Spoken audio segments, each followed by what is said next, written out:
안녕하세요, 김어준입니다. 오늘은 철학하는 날입니다. 다상담 시작하겠습니다.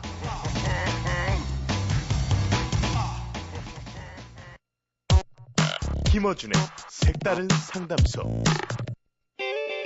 세상 돌아가는 꼴이 도대체 헷갈려. 세상 얘기 전부 다 상담. 네, 저희가 광고 없이 시작했습니다, 이 방송을. 이제 광고 3개입니다. 네. 목소리 좀 거만하지 않나요? 주식회사 이원, 동부건설, 한국투자증권, 대단히 감사합니다. 절대 광고 빼시면 안 되고요. 이 광고 3개까지, 앞으로 더 많아져야죠. 3개까지 오는데, 기여한 바가 그렇게 크진 않습니다. 이분은, 나중에 합류하셨기 때문에. 그러나 앞으로 광고가 계속 늘어나는 데는 크게 기여할 것으로 기대하고 있는, 네. 무료 철학 박사. 강신주 무료 철학 박사님 나오셨습니다. 안녕하세요. 예, 안녕하세요. 네. 예. 어차피 이 안 팔릴 책들을. 예. 예, 출판사 창고로부터 강탈해서, 나눠드리는 효과가 최근에 나오고 있어요. 선생님을 흠모한다고, 심지어는 목소리가 섹시하다. 말도 안 되는. 혹시 게시판 보십니까? 안 봤어요. 예. 저도 원래, 제가 한 방송을 모니터링 한다든가, 또는 게시판에 들어가 본다든가, 그런 거를 이때까지 한 번도 안 해왔는데, 이 색다른 상담소에서만은 제가 해봤어요. 에서만. 네. 왜냐하면 상담이니까, 상담 게시판 사연을 읽어야 되니까, 기본적으로. 그런데, 최근에 이 강신주 무료 철학 박사님의 목소리가 섹시하다고 주장하는 여성들이 간혹 출몰하고 있습니다, 게시판에.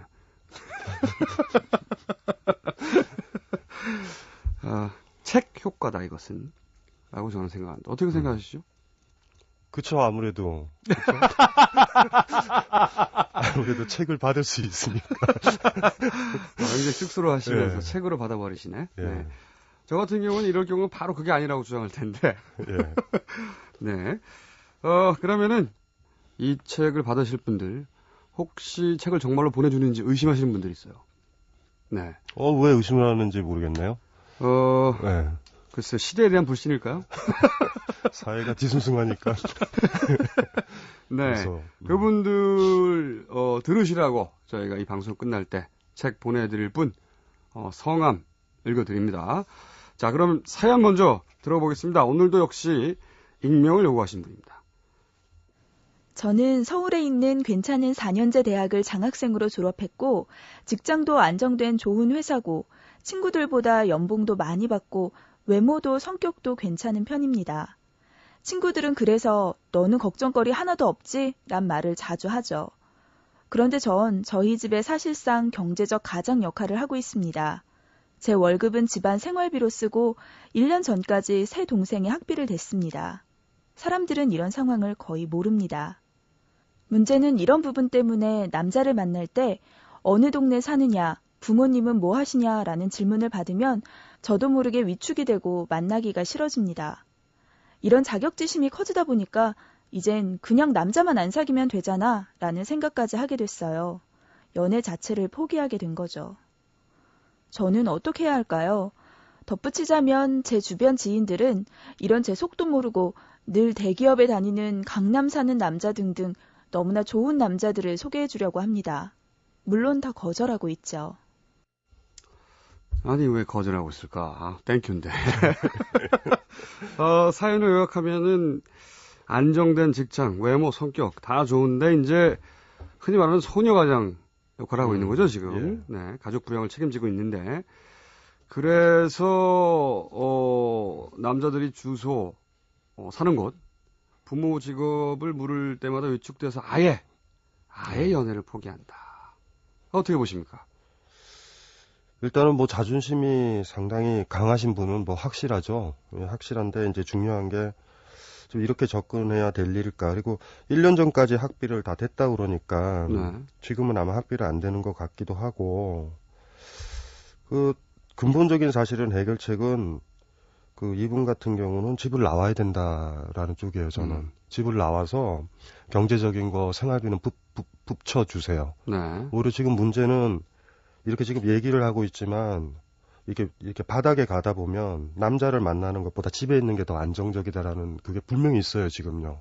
그러니까 오히려 보면 다른 사람과 만나서 새로운 상태로 살아갈 그런 거에 대한 두려움 같은 것들이 깔려 있다라는 느낌이 그리고 있거든요. 또 자기가 스스로 약점이라고 생각되는 게 노출되는 것도 싫고. 예, 그래서 제가 봤었을 때는 저기 저 생활비 드리고 이러고 있으니까 나와서 생활비를 드리시고 네. 예쁘게 집 가꾸고 조그맣게 뭐 월세든 뭐든 오피스텔이든 그리고 가꾸신 다음에 동생들도 이제 뭐 졸업할 때 됐을 테니까. 그러니까 지금이 기회인 거죠. 지금 나와서 돈이 좀 적게 들 때 나와서 집에서 좀 떨어져 봐야 된다라는 거.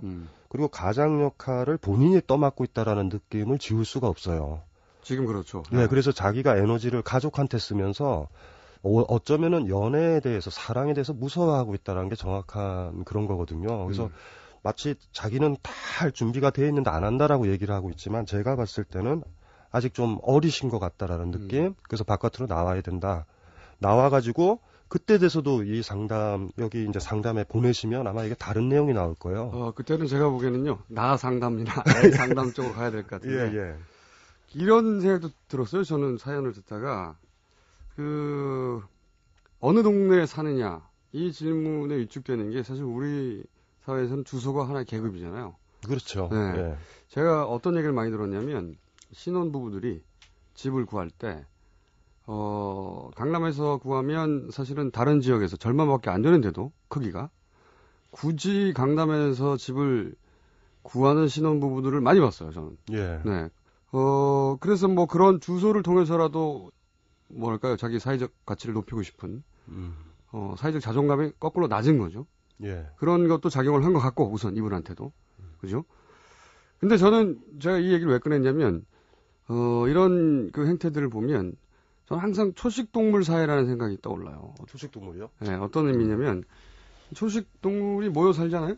모여 사는데 모여서 사는 거는 내가 포식자하고 싸워서 이기겠다 그런 목적으로 모여 사는 게 아니고 많이 모여 있으면 어차피 맨 뒤에 처지는 한 놈만 먹히면 나머지는 당분간 포식자가 배고플 때까지 안전이 네. 보장된단 말이죠. 그러니까 예. 많이 모여 있는 이유는 그나마 생존 확률을 높이고 그러니까 중요해지는 것은 맨 뒤에 처지지 않는 게 중요한 거죠. 중간에 껴 있어요. 그렇죠. 중간에. 그래서 항상 남들을 어디쯤 가고 있냐 눈치를 계속 봐야 됩니다. 내가 지금 맨 뒤에 있는 건 아닌가. 그렇게 보조를 맞추려고 안간힘을 쓰는데 굉장히 안쓰럽죠. 제가 보기엔 안쓰러운데 이렇게 강남에 꼭 살아야 하는 이유도 강남에 산다고 부자 되는 거 아니거든요. 아닌데도 불구하고 뒤로 처질까봐 그 불안한 마음. 그런 것에서 이분도 기본적으로는 자유롭지 못하다. 그런 그렇죠. 생각이 또 하나 들었어요. 예. 네. 예. 그러니까 뭐 어떻게 얘기해 보면은 지금 한 40대 50대 되는 분들은 대학을 지낼 때 그렇게 경쟁이 심하지 않았고 취업은 사실 다 됐잖아요. 그렇죠. 그러다 보니까 직장을 골라갔죠, 예, 그때는. 예. 골라가고 안 가는 게 자랑이고 가는 아이들 위로해줬던 기억도 나요. 너는 직장 밖에 갈 데가 없구나. 아니, 뭐. 너는 가족이 있으니까 가족이 너는 있으니까. 가라. 나는 연극을 하겠다. 뭐 이런 식이죠, 뭐. 근데 아니면 사회를 위해서 예, 이런 뭐를 분들도 하겠다. 많았고. 뭐. 근데 지금 같은 경우는 이제 그 대학에서 그런 과정이 없이 대학서부터도 이제 취업 위주로 경쟁을 하다 보니까 그렇죠. 아까 얘기했던 것처럼 이렇게 20대 말, 30대 초가 됐음에도 불구하고 여전히 유아적이죠. 왜 경쟁하는지 모르는. 그러니까 이게 뭐냐면 꼬맹이들 있잖아요. 꼬맹이들 사탕 주겠다 1등 그러면 막 뛰는 것처럼. 나중에 좀 성숙하면 왜 뛰지? 사탕 내가 사 먹지? 이러면 안 뛰도 되거든요. 근데 그리고 그 사탕 먹어봤자 맛도 없는데. 이렇게 되는데 네. 지금 그게 없어요. 그러니까 그러니까요. 왜 내가 그 사탕을 먹어야 돼? 먼저 가야 되고 뒤처지면 뭐 못 먹고 이런 생각을 하는지. 일단 뛰고 보는 거죠. 그래서 네. 이런 분들이나 뭐 여러분들한테 딱 얘기하고 싶은 거는 일단은 무조건 스톱을 다 해봐야 돼요. 그러니까 이게 뛰는 걸 한번 멈춰봐야 돼요. 맞습니다. 그래서 결혼하기 전에 멈춰가지고 뭐 노숙자 아저씨 옆에 앉아 있는다던가 뭐 이 아저씨 뭐 하고 살까? 노숙자 옆에. 아니 그러니까 최악의 바닥까지 한번 내려가 보고 힘들게 살고 뭐 저 침낭도 사고 해서 북한산에서도 좀 자고 뭐 이런 게 뭐냐 하면 한 1년 정도. 그러면은 제가 정말 동감하는 게 저는 사실 그 여행을 하면서 배낭여행을 몇 년간 했는데 여행을 하면서 말씀하신 것도 많이 겪었는데 그렇게 아무 데서나 자고 그리고 내가 돈이 없는 상태를 오래 유지하고 그러면서도 그 상황을 자기의 문제 해결 능력, 돈이 아니라 타고난 인기응변 그렇게 대처하다 보면 세상이 무섭지가 않아요. 그렇죠. 별게 없구나. 예. 세상이라는 게 예. 내가 이렇게 중요하다고 생각하고 나의 가치를 지켜준다고 생각했던 것들이 예. 뭐 이렇게 주소라든가 이런 거요. 아무것도 아니구나. 예. 그래서 저는 지금 선생님의 그 방책, 네, 해법, 효과 있다고 봅니다. 이거 있죠. 그러니까 바닥까지 내려가 본다는 게 그러거든요. 그래서 자살하는 친구들 보면 경쟁에 막 올라가서 1, 2등 왔다 갔다 하는 아이들이 자살하는데, 네. 9등하면 세상이 끝인 줄 알아요. 1등 하다가 그러니까요. 뒤에 700등 있는데도 그 700등 저 밑에 있는 아이는 점수가 30등이 더 떨어져도 초연하잖아요. 그리고 50등 오르면 굉장히 좋아하고. 그러니까 이런 자세, 아까도 저 언뜻 얘기를 했지만, 돈을 벌고 무슨 뭐 학벌을 찾고 뭐 좋은 직장, 강남 이런 것들이 중요한 게 아니라 그냥 편한 거예요. 그렇죠. 편한 거다라고 생각을 하시는데 그게 절대적으로 보면 안 되거든요. 그래서 돈이 없어도 살거든요. 네, 근데 맞습니다. 돈이 있으면 조금 편하다라는 건 아는 거죠. 네. 근데 돈이라든가 학벌이라든가 지위라든가 어느 지역에 산다라는 거에만 들어가 있는 분들은 그거 넘어가면 죽을 것 같아요. 그러니까요. 해보지 않았기 때문에 네. 그 상태가 되면 자기의 가치는 다 사라지고 예. 너무나 두려운 거죠. 해보면 별거 아닌데. 예, 예. 예. 그러니까 지금 우리가 사는 모습이나 무슨 학위나 뭐 이런 것들은 편리하다지 절대적인 건 아니거든요. 그러니까 요거를 좀 많이 좀 고민을 좀 했으면 좋겠어요. 예. 그리고 또 한 가지 저는 드는 생각이 뭐냐면 이제 부모님이 아마 무직이거나 아니면 본인 생각에 남한테 내세울 만한 직업이 아닌 것 같은데 부모의 아까 선생님 박사님 말씀하시는 거하고 일맥상통한 얘기인데 이제 아직 분리되지 못했고 독립하지 못했다는 거. 부모의 직업과 나의 가치가 분리가 안 된 거죠. 예. 부모의 직업은 부모의 문제거든요, 사실은. 그렇죠? 그건 내 책임도 아니고. 그런데 부모의 직업이 나의 가치의 일부고 더 나아가서 나의 스펙의 일부다. 이런 생각 이분도 하고 계신 거죠. 예, 가지고 계세요. 그래서 사실은 뭐 대충 질문이랑 고민을 보시면 어느 세대에 태어나셨는지가 대충 나오고 30대 초반이나 20대 후반 요 정도 되는 나이로 보이고 그러니까 아셔야 되는 게 어떤 특정한 시대에 살게 되면 특정한 고민을 하게 돼요. 그렇죠. 이건 나만의 고민이 아니라 시대가 안겨주는. 시대가 안겨주는. 네. 근데 지금 좋은 고민은 아니죠. 이거는 시대에서 압박받아서 생기는 고민이거든요. 그래서 그 이분 같은 경우는 어쨌든지 간에 제가 원하는 건 그런 거예요. 그러니까 일단 나오셔야 돼요. 지금 문제는 여러 가지 남자 만나고 이런 게 아니라 남자 만나는 게 무서운 거고 오히려 이분이 원했었던 거는 그런 거일 수도 있어요. 부모님이 예전에 나를 경제적으로 후원했듯이 그렇게 당당하게 너 이 사람 만나볼래? 혹시 이런 거를 원하시는 건 아닌지. 그리고 그걸 해줄 사람도 없고. 그러니까 이분 같은 경우는 이분이 만약에 이제 제 알고 있는 무슨 뭐 조카라든가 이러면 너는 일단은 무조건 집을 나와서 혼자 사는 거를 밥도 해먹고 혼자 사는 걸 하고 그리고 그래도 충분히 가족들 돈만 주면은 봉양할 수 있다. 그 뭐 아무 문제 없거든요. 맞습니다. 그렇게 해서 좀 네. 성장을 한 다음에 물리적 분리 굉장히 중요해요. 굉장히 중요해요. 네. 그러니까 이분은 제가 봤을 때는 여자분이라서 그런데 남자분이 군대를 보내고 싶은 느낌도 들어요. 그러니까 일단 분리를 좀 떨어지는 거죠. 떨어지셔야 돼요. 네. 그래서 떨어지고 보면 나가 딱 남거든요. 어느 집안에 누가 아니고 어느 학벌에 누가 아니고 어느 괜찮은 대학 내가 아니라 나예요 그냥. 그렇죠. 그런 나로 딱 섰을 때 어떻게 이제 남자도 만나고 이럴 수 있는 거고 그 남자를 만날 때도 강남에 사는 남자거나 대기업 다니는 남자가 아니라 그냥 남자로 만날 수 있거든요. 지금 같아서는 무슨 로라 장난감 인형처럼 지금 만나시려고 그러는 거거든요. 네. 그래서 이제 이분 같은 경우는 일단은 무조건 나와야 된다. 그러니까 이분이 그러니까 이제 사람들이 자기가 대기업 다니고 뭐 외모도 괜찮고 그러니까 너는 이 정도 배경은 갖췄을 거야라고 하는 기대. 예. 그런 기대가 깨지는 게 두려워가지고 그렇죠. 아예 사람을 못 만나는 거죠. 예. 아예 그 배경은 자기가 아닌데 그렇죠. 말씀하신 예. 대로 자기는 자기인데 그걸 못 찾는 분이죠. 그렇죠. 자기는 예. 자기인데 그 자기가 아니라 자기 주변의 것들이 자기인 줄 아는 거죠. 예. 네. 그래서 저도 당연히 나와야 된다고 생각 들고 또 하나 해법으로는 전 그런 생각도 듭니다. 그렇다 하더라도 연애할 때 도대체 내가 이 이야기를 언제 해야 될지 잘 몰라서 아마 이분은 계속 내 배경을 얘기해야 된다고 생각하시는 것 같은데 잘 몰라서 이제 두렵다면 대놓고 얘기해라. 대놓고. 그러니까 내가 뭐 지금은 독립했지만 아직도 가족을 부양하고 있고 부모님을 부양하고 있고 동생도 합의도 됐다. 제가 보기에는 저는 그런 얘기를 들으면 그리고 굉장히 담담하게 해야 되죠. 밝게, 명랑하게. 중요한 건 밝고 명랑하게. 그럼 정상적인 남자라면 저는 감탄한다고 봅니다. 당연히. 감탄하고 왜냐하면 그 정도 능력과 책임감이라면 그거를 그렇다면 내가 결혼하면 이 여자로부터 아무런 서포트 경제적 서포트를 받기 힘든가? 이렇게 생각하는 남자라면 아예 만나지 말아야죠. 그렇죠. 거기서 1차 걸러진다 이미. 그러니까 좋은 거죠 이제. 네. 거기서 저는 그거 정상적인 남자라면 문제 안 된다고 보거든요. 그리고 또 당당하게 얘기해도 되겠네요. 네. 나 이거 너무 힘들다. 네가 나랑 살면서 경제적으로 좀 도움을 줘.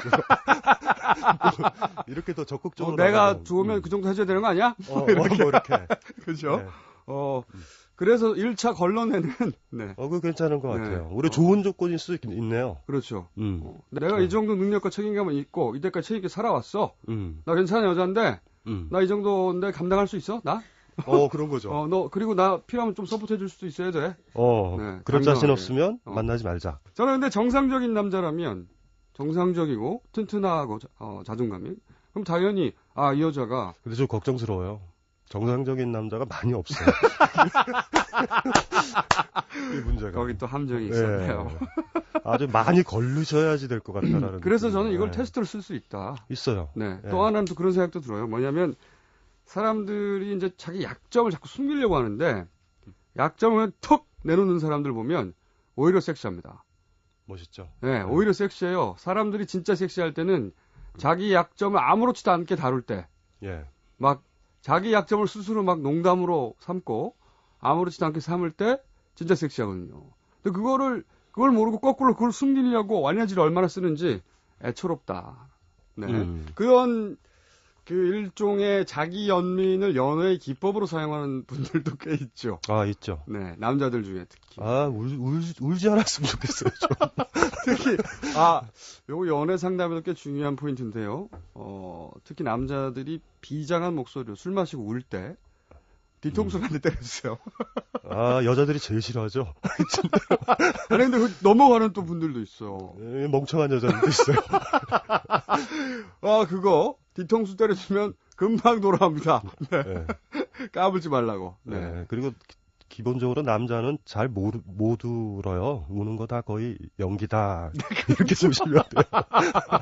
그게 통하는 순간 이것이 하나의 스킬이 돼가지고요. 그럼요. 자주 구수하는 남자들이 있어요. 네. 술만 마시면 우는 네. 여자 있고 술 마시면 울어요, 그냥. 그렇죠. 여자 없을 때 절대 안 웁니다. 안 울어요. 그리고 자기가 좋아하지 않는 여자가 있을 때도 안 울어요. 안 울어요.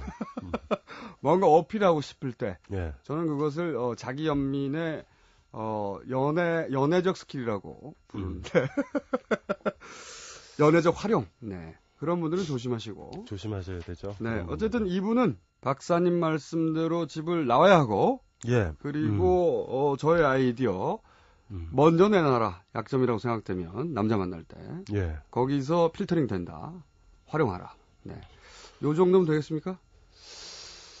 일단은 지금 가지고 계시는 이런 자존심, 자격지심은 굉장히 얕은 거고요.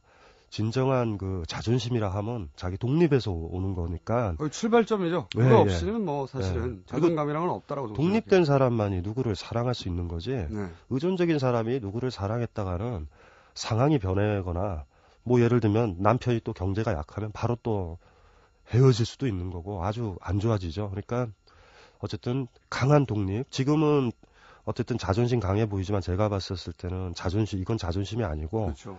예, 자존감이 약한 겁니다. 약한 네. 거죠. 예. 그리고 독립하지 않은 상태의 사랑은 저는 이렇게 표현합니다. 엉기는 거다. 아주 귀찮죠. 엉기는 겁니다. 예. 네. 자, 오늘 여기까지 하고요. 책 보내드릴 분 저희가 소개해드리겠습니다. 아무리 찾아도 남자가 없어요. 살 수 없이 여자분 두 분에게 서울 마포에 사시는 김경옥 씨 그리고 경남 김해에 사시는 임선희 씨. 남자분 꼭 신청해주세요. 오늘 여기까지입니다. 감사합니다. 예, 고맙습니다.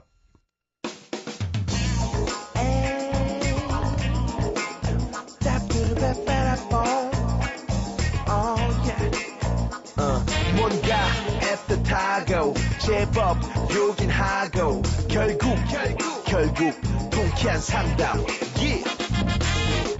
김어준의 색다른 상담소. 저희 김어준의 색다른 상담소 홈페이지에 오시면 상담 대기실이 있습니다. 사연 올려주십시오.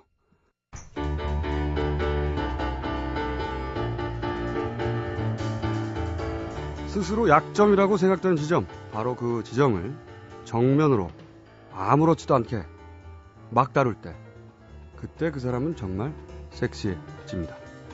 김어준이었습니다. 월요일 9시 35분에 다시 뵙겠습니다.